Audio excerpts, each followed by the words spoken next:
हे भगवान, ये किस काम चोर को मेरे पल्ले बांध दिया है। इतनी देर से ये अभी तक पोछा ही मार रही है। अरे घर के इतने काम बाकी है, बर्तन मांजने हैं, कपड़े धोने हैं और खाना भी बनाना है, और अभी तक तेरा पोछा ही नहीं लगा है। तू चाहती क्या है कि सारे काम मैं ही करूं और तू बस आराम ही करते रहे? अरे नहीं माँ, आप चिंता न करें, मेरा पोछा लगाने का काम पूरा हो ही गया है। ये काम खत्म करके मैं सारे काम खत्म कर दूंगी, आप चिंता न करें। अच्छा ठीक है, जल्दी काम करना, क्योंकि आज तेरे पिता आ रहे हैं। और हाँ, भूल से भी ये मत बताना कि मैं तुझसे ये सब काम करवाती हूँ, समझी ना? वरना मुझसे बुरा और कोई नहीं होगा। जी माँ, मैं नहीं बताऊंगी। और हाँ, सीमा के सो के उठने से पहले खाना बना देना। तुझे तो पता ही है, उसे उठते ही भूख लग जाती है। रीमा ऐसा कह के वहाँ से चली जाती है। रेखा के पिता अलग अलग राज्य जाके व्यापार करते हैं और 1 महीने बाद ही घर आते हैं। दोपहर हो आती है और रेखा के पिता घर आ जाते हैं। रेखा, अरे कहाँ हो? जरा यहाँ तो आना, देख मैं तेरे लिए क्या लाया हूँ। अरे आप आ गए, मैं आपकी ही राह देख रही थी। अरे हाँ, वो सब तो ठीक है, पर रेखा कहाँ है? दिखाई नहीं दे रही। और कहाँ होगी? सो रही होगी महारानी, कोई काम तो करती नहीं है। बेचारी मेरी माँ को ही सारे काम करने पड़ते हैं। आप कुछ बोलते क्यों नहीं हो पिताजी उसको? अरे कोई बात नहीं, अभी वो छोटी है, बड़ी हो जाएगी तो खुद ही काम करने लग जाएगी। इतनी बड़ी तो हो गई है, अब कितनी बड़ी और होगी? अरे कोई बात नहीं बेटा, मैं हूँ ना। मैं तो इस घर में आई ही थी रेखा का अच्छे से ध्यान रखने के लिए। आखिर वो है तो मेरी ही बेटी ना, सौतेली है तो क्या हुआ, हूँ तो मैं उसकी माँ ही ना। और नहीं तो क्या, जब उसकी माँ उसको छोड़ के चली गई थी तो मैं बहुत चिंता में पड़ गया था कि अब मेरी बेटी का क्या होगा, कौन रखेगा इसका ध्यान। ऊपर से मुझे तो 1 महीने के लिए व्यापार के लिए जाना पड़ता है। तब मुझे तुम्हारी माँ मिली और इसी की वजह से मैं चिंता मुक्त होकर व्यापार के लिए जा पाता हूँ। तभी वहाँ पे रेखा आ जाती है। अरे पिताजी, आप आ गए, मैंने आपको कितना याद किया। अरे मेरी पुत्री, मैं आ गया, और देख मैं तेरे लिए क्या लाया हूँ। ये देख, सोने से बने हार। सोने का हार? ये तो बहुत महंगा होगा ना पापा, ये लाने की क्या आवश्यकता थी? अरे क्यों ना, तू मेरे घर की लक्ष्मी है और लक्ष्मी बिना श्रृंगार के, बिना गहने के अच्छी नहीं लगती। अब इसे संभाल के रखना, खो मत देना। जी पिताजी, मैं इसे संभाल के रखूंगी। ये क्या पिताजी, आप सिर्फ उसके लिए उपहार लाए हो, मेरे लिए कुछ नहीं लाए?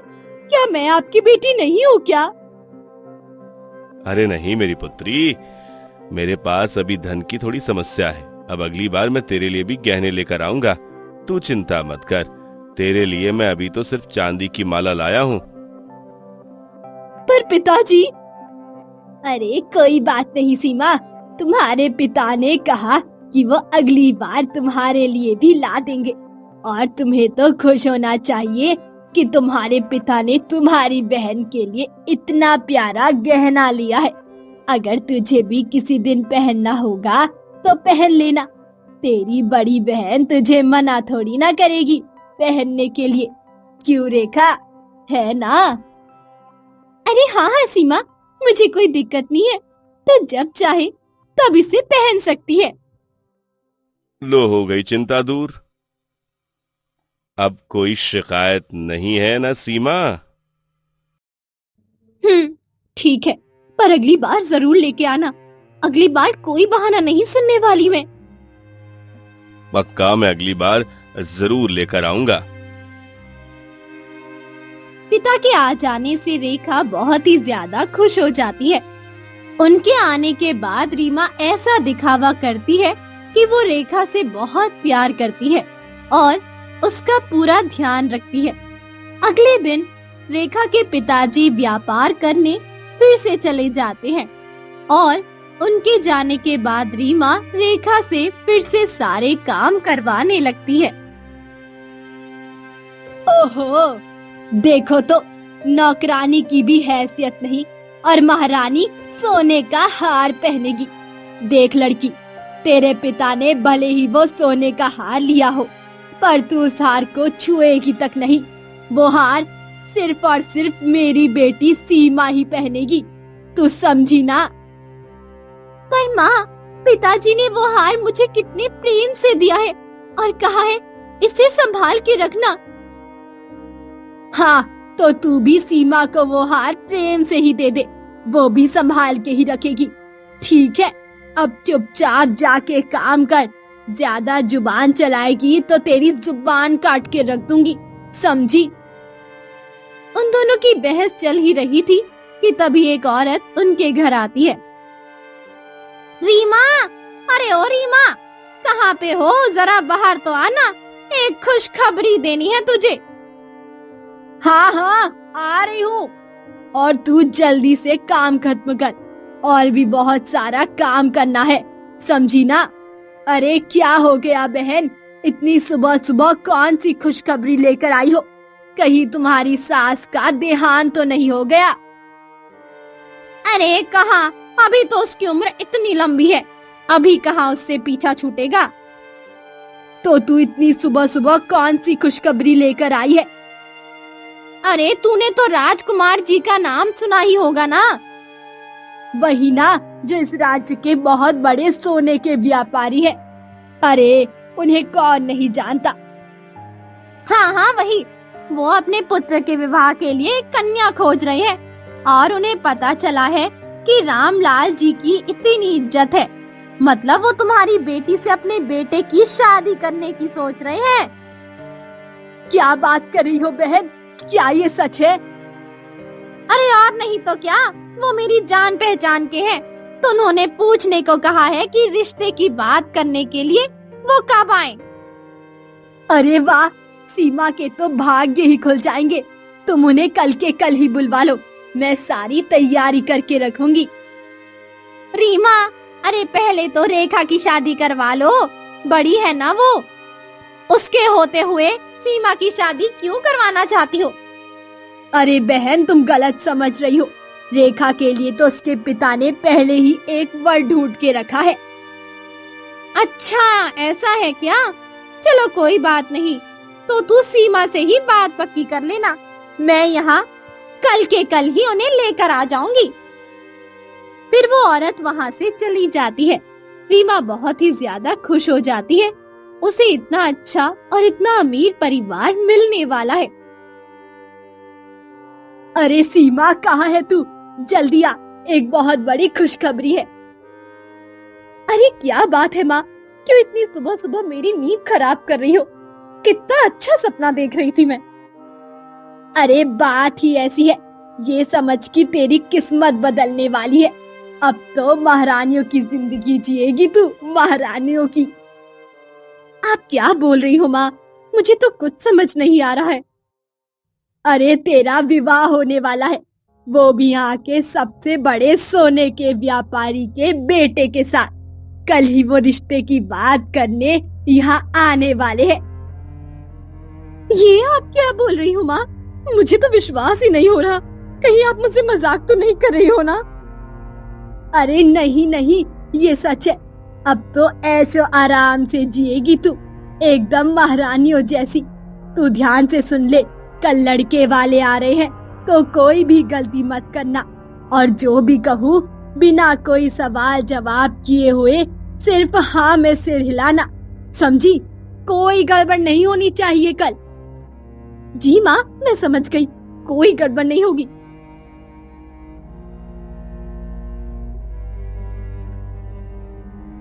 अरे आइए आइए, आपका ही इंतजार था।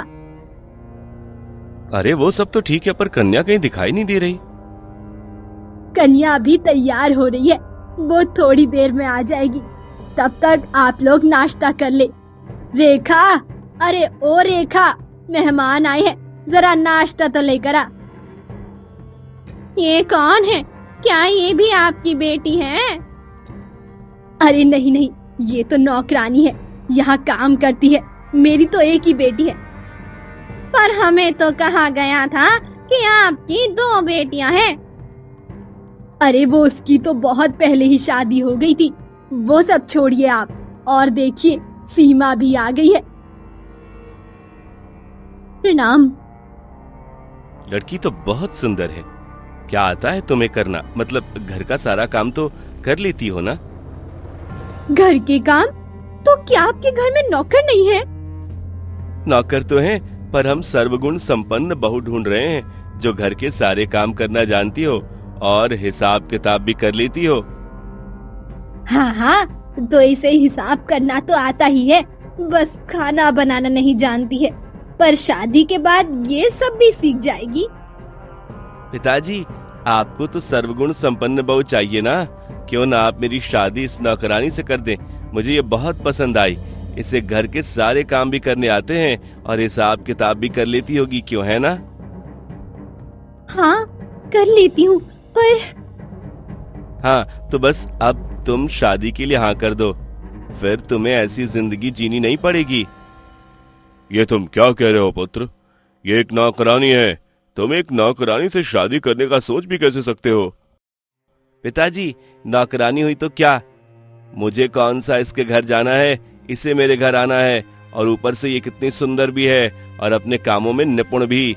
मुझे नहीं लगता आपको इससे अच्छी और संस्कारी बहू मिल सकती है, क्योंकि बड़े घर की लड़कियों को तो ये सब करना आता ही नहीं। बात तो तुम्हारी सही है। तो बताओ बेटी, क्या तुम मेरे पुत्र से विवाह करने के लिए तैयार हो? माफ कीजिए, पर ऐसा नहीं हो सकता। ये आपसे विवाह नहीं करेंगी। अगर आपको विवाह करना ही है तो आपको मेरी पुत्री से ही करना होगा। पर ये मेरे साथ विवाह क्यों नहीं कर सकती? क्योंकि इसकी शादी कहीं और ही तय हो चुकी है। तय ही तो हुई है ना, शादी तो नहीं हुई। ये उन्हें मना भी कर सकती है, और वैसे भी मुझे नहीं लगता वो मेरे से ज्यादा अमीर होगा। क्यों रेखा, करोगी ना मुझसे शादी? लड़के को ऐसा कहते ही रीमा रेखा को घूर घूर के देखने लगती है और इशारा करती है। माफ कीजिए, पर मैं सिर्फ उनसे ही शादी करूंगी। वो भले ही आपकी तरह अमीर ना हो, पर मुझे वो पसंद है। देखा आपने, मैंने तो पहले ही कहा था कि वो नहीं कर सकती। अब आप मेरी पुत्री को ही देखिए, ये कितनी सुंदर है, ऊपर से हिसाब किताब भी कर लेती है। बस खाना बनाना नहीं आता, वो भी सीख लेगी। लड़के वाले आपस में बातें करने लगते हैं। माफ कीजिएगा, मेरे बेटे को आपकी बेटी पसंद नहीं आई। आपकी बेटी से ज्यादा तो आपकी नौकरानी खूबसूरत है और सारे काम में निपुण है। पर मेरी बात तो सुनिए। नहीं, अब हम कुछ भी नहीं सुनने वाले। ऐसे ही ठीक है, अब हम चलते हैं। चुप हो जा बेटी, अब चुप हो जा। तू चिंता मत कर, मैं तेरे लिए भी इससे अच्छा रिश्ता लेकर आऊंगी। तू बस हिम्मत रख। हाँ सीमा, माँ ठीक कह रही है। तू तो चुप ही कर मनहूस। तेरी ही वजह से आज लड़के वाले मेरी बेटी को मना करके चले गए। पर माँ, भला इसमें मेरी क्या गलती थी? हाँ हाँ, सारी गलती तो मेरी ही है, जो मैं तुझे पाल पोस रही हूँ। तेरी माँ तो तुझे पैदा करके चली गई ताकि तू दूसरों की खुशियों में नजर लगा सके। तू इस घर के लिए अशुभ है, अशुभ। मैं पहले तेरी ही शादी करके निपटाऊंगी, तभी जान छूटेगी तेरी जैसी मनहूस से। हे भगवान, पता नहीं मुझे मनहूस क्यों कहती रहती है माँ। मैंने तो कभी कुछ ने उल्टा नहीं किया, जैसा माँ ने कहा वैसा ही किया। फिर भी अगर लड़के वाले मना करके चले जाते हैं तो इसमें मेरी क्या गलती है भगवान, मेरी क्या गलती है? माँ, आज उस मनहूस के वजह से मेरे हाथ से इतना अच्छा रिश्ता निकल गया। मैं उसे कभी माफ नहीं करूंगी, कभी नहीं। आप उसका कुछ करती क्यों नहीं? तू चिंता मत कर, अब देख मैं उसके साथ क्या करती हूँ। ऐसा क्या करने की सोच रही हूँ माँ? उसने तेरी शादी नहीं होने दी ना, तो मैं भी उसकी शादी किसी अच्छे घर में तो बिल्कुल नहीं होने दूंगी। एक ऐसे लड़के के साथ उसका विवाह करवाऊंगी जो हद से भी ज्यादा गरीब हो। फिर पता चलेगा उस मनहूस को और जान छूटेगी हमारी। पर माँ, पिताजी पिताजी का क्या? पिताजी तो कितना प्यार करते हैं उससे। अगर उन्हें ये सब पता चल गया तो क्या वो गुस्सा नहीं करेंगे? अरे तो उसकी चिंता मत कर, ऐसा जाल बिछाऊंगी कि चित भी मेरी होगी और पट भी मेरी ही होगी। वो दोनों योजना बना रही थी, तभी एक आदमी उनके घर आता है। अरे कोई है क्या घर में? ये आवाज कौन लगा रहा है? चलो चल के देखते हैं माँ। अरे क्या हो गया है? क्यों बुला रहे थे? कुछ बेचने आए हो क्या? अरे नहीं नहीं, मैं यहाँ कुछ बेचने नहीं, रामलाल जी का संदेश लेकर आया हूँ। क्या? पिताजी का संदेश? हाँ, वो केवल एक बहुत बड़े व्यापारी का रिश्ता लेकर आने वाले हैं रेखा के लिए। सुना है उस परिवार के साथ महाराज के साथ भी बहुत अच्छे संबंध हैं और वे इस राज्य के सबसे बड़े व्यापारी हैं। उनसे बड़ा व्यापारी इस राज्य में कोई नहीं, तो केवल रेखा को तैयार रखने को बोला है। अच्छा, मैं चलता हूँ। माँ, ये क्या? एक और बड़ा व्यापारी? सारे अमीर लोगों का रिश्ता रेखा के लिए ही आ रहा है। ऐसे में तो रेखा बहुत ही अच्छे घर में चले जाएगी और हम सब तो उसके सामने कुछ भी नहीं रहेंगे। तू चिंता मत कर सीमा, आने दे लड़के वालों को, लेकिन शादी तो उसकी गरीब से ही होगी। तो सिर्फ देखती जा मैं क्या करती हूँ।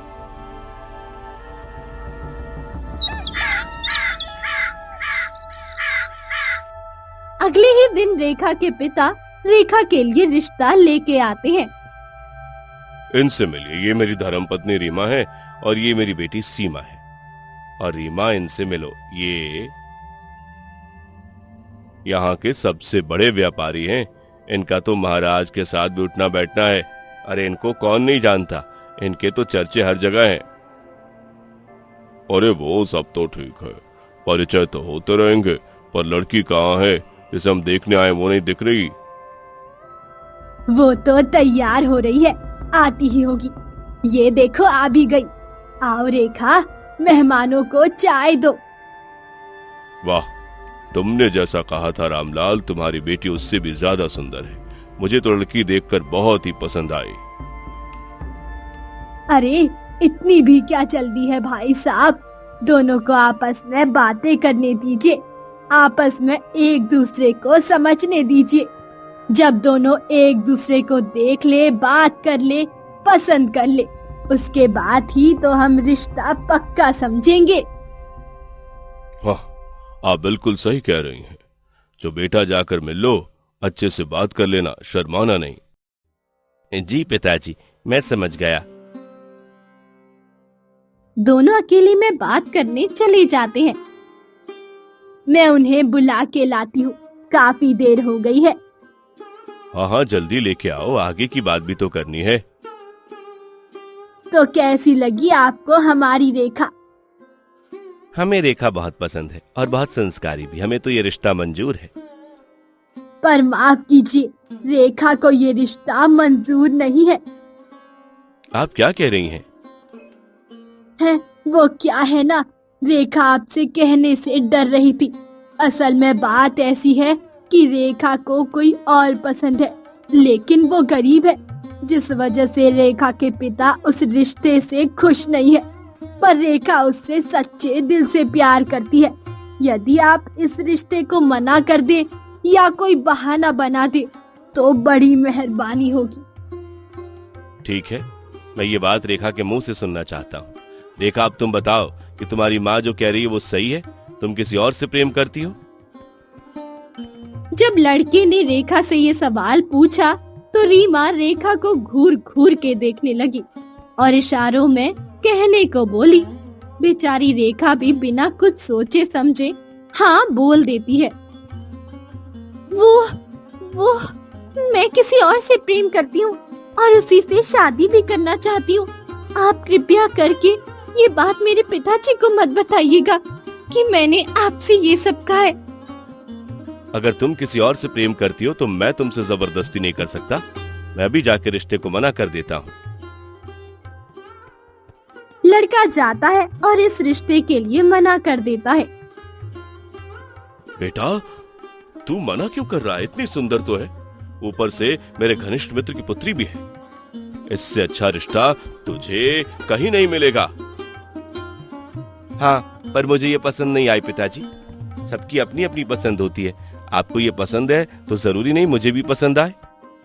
पर बेटा, कोई बात नहीं मित्र, अगर तुम्हारे बेटे को पसंद नहीं है तो जबरदस्ती मत करो।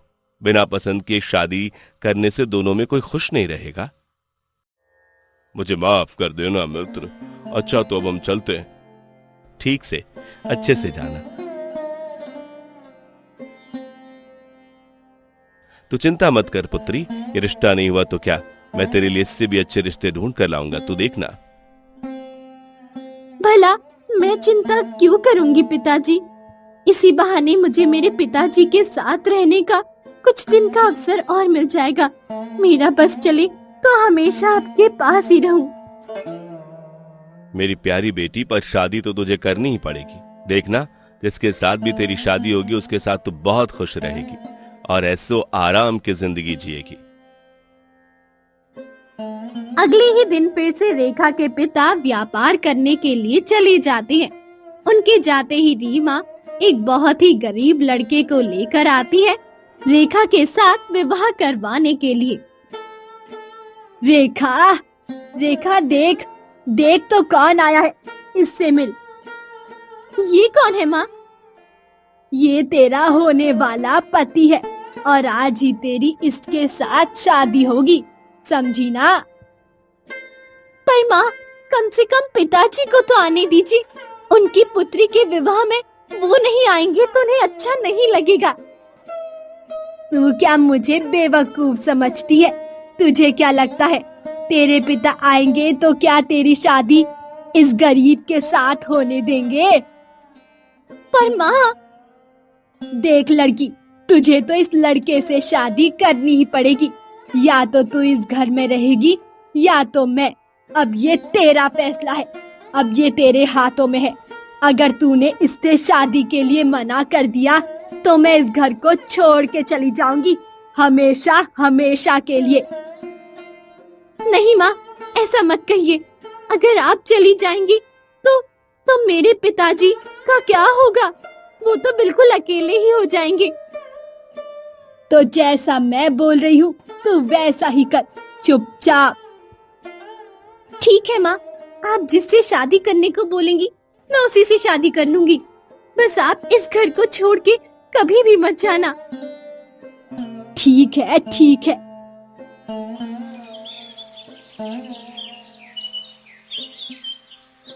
इसके बाद रेखा की शादी उस गरीब लड़के के साथ हो जाती है और रेखा उस गरीब लड़के के साथ उसकी झोपड़ी में चली जाती है। मुझे तो यकीन ही नहीं हो रहा है कि हम लोगों का उससे पीछा छूट गया और उसकी शादी भी हो गई। पर माँ, आप पिताजी से कहेंगी क्या? और क्या कहूंगी, वही जो उस लड़के से कहा था कि रेखा किसी और से प्यार करती है और वो बहुत ही गरीब है, इसीलिए उसने भाग के शादी कर ली। और क्या? वाह माँ, क्या दिमाग लगाए है। इससे तो सांप भी मर जाएगी और लाठी भी नहीं टूटेगी। मान गए आपको तो माँ। और क्या, तुझे क्या लगता है मेरी बेटी को रुलाने वाले को मैं ऐसे ही छोड़ दूंगी? मैं अब रहेगी उस गरीब के साथ जिंदगी भर। मुझे माफ कर देना, मेरे गरीब होने की वजह से तुम्हें इस झोपड़ी में रहना पड़ेगा। कोई बात नहीं, मुझे कोई दिक्कत नहीं। मेरे पति जहाँ रहेंगे मैं भी वहीं रहूंगी। तो क्या तुम्हें सच में यहाँ रहने में कोई दिक्कत नहीं? पर तुम्हारा घर तो देखकर लगता था कि तुम अच्छे घर से हो, फिर मुझ जैसे गरीब से तुम्हारी शादी कैसे हो गई? मुझे समझ नहीं आ रहा। असल में बात ऐसी है कि मेरी माँ को लगता है कि मैं मनहूस हूँ। मेरी वजह से मेरी बहन का रिश्ता टूट गया और इसीलिए वो मुझसे छुटकारा पाने के लिए आपसे शादी करवा दी। क्या भला कोई माँ ऐसा कर सकती है? अपनी ही बेटी को मनहूस बताकर मेरे जैसे गरीब से शादी कर देगी? पक्का वो आपकी माँ नहीं होगी। नहीं, वो मेरी सौतेली माँ है, पर मैं उन्हें अपनी माँ ही मानती हूँ। मैंने कभी भी उन्हें पराया नहीं समझा। पर शायद वो आपको अपना नहीं समझती थी। खैर, ये सब छोड़िए। मेरा नाम राहुल है, आपका नाम क्या है? मेरा नाम रेखा है। वैसे आप क्या काम करती हैं? फिलहाल तो अब मैं कुछ नहीं करता हूँ, पर आज मैं पूरी कोशिश करूंगा काम ढूंढने की। और हाँ, घर में खाने के लिए कुछ नहीं है, तो मैं पूरी कोशिश करूंगा कि शाम तक कुछ ना कुछ खाने के लिए ले आऊं, ताकि आज से हम भूखे ना रहें। ऐसा कहते ही राहुल काम ढूंढने निकल पड़ता है और रेखा घर के सारे काम करने लगती है। शाम होते ही राहुल कुछ सब्जियां लेके आता है। आज कुछ खास तो नहीं ले पाया। कुछ सब्जियां हैं, थोड़ी बासी हैं, सस्ते में मिल रही थी तो ले लिया। अच्छा, कोई बात नहीं। वैसे आपको काम मिल गया? माफ करना, काम तो नहीं मिला, पर मैं पक्का कल कोई काम ढूंढ लूंगा। अगर आप बुरा ना माने तो मुझे घर के सारे काम करने आते हैं। क्या मैं दूसरों के घर काम करने जा सकती हूँ? ये तुम कैसी बातें कर रही हो? मेरे होते हुए तुम काम करोगी? नहीं, ऐसा नहीं हो सकता। कुछ दिन इंतजार करो, मैं जल्दी ही कोई ना कोई काम ढूंढ लूंगा। अगर ऐसा है तो ठीक है, आप हाथ पैर धो लीजिए, खाना बना देती हूँ आपके लिए। अगले दिन फिर से राहुल काम ढूंढने निकल जाता है और इस बार राहुल को मजदूर का काम मिल जाता है और ये बात राहुल घर आके रेखा को बताता है। रेखा, मुझे मजदूरी का काम मिल गया है। अगर आप बुरा ना माने तो मैं आपको एक सुझाव दूं, जिससे आप अच्छे पैसे कमा सकती हैं और इतनी मेहनत भी नहीं करनी पड़ेगी। अरे क्यों नहीं? मैं आज नदी से पानी लेने के लिए गई थी, तो मैंने वहाँ पेड़ पे बहुत सारे फल देखे, अलग अलग किस्म के। आप उन फलों को बेचिए तो कैसा रहेगा? बिना कोई खर्चा किए ही घर में पैसे आ जाएंगे और आपको बस एक ठेला ही तो खरीदना पड़ेगा। वाह रेखा, क्या सुझाव दिया है। आखिर हो तुम एक व्यापारी की पुत्री। मैं इतने दिनों से इस जंगल पर ही, आज तक मुझे ये सुझाव नहीं आया। ठीक है, मैं कल से ही ऐसा करूंगा। अगले दिन राहुल रेखा के कहने पे पेड़ों से फल तोड़ने के लिए निकल जाता है और उसके ताजा ताजा फलों को देखकर उसकी बिक्री भी बहुत बढ़ जाती है। कुछ दिनों तक ऐसे करते करते उसने अच्छे पैसे कमा लिए थे और फिर वो रेखा के पास जाता है। देखा रेखा, तुम्हारे कहने पर इतने दिनों में ही मैंने इतने पैसे कमा लिए। अब हम इससे एक अच्छा सा घर खरीदेंगे, तब क्या कहती हो?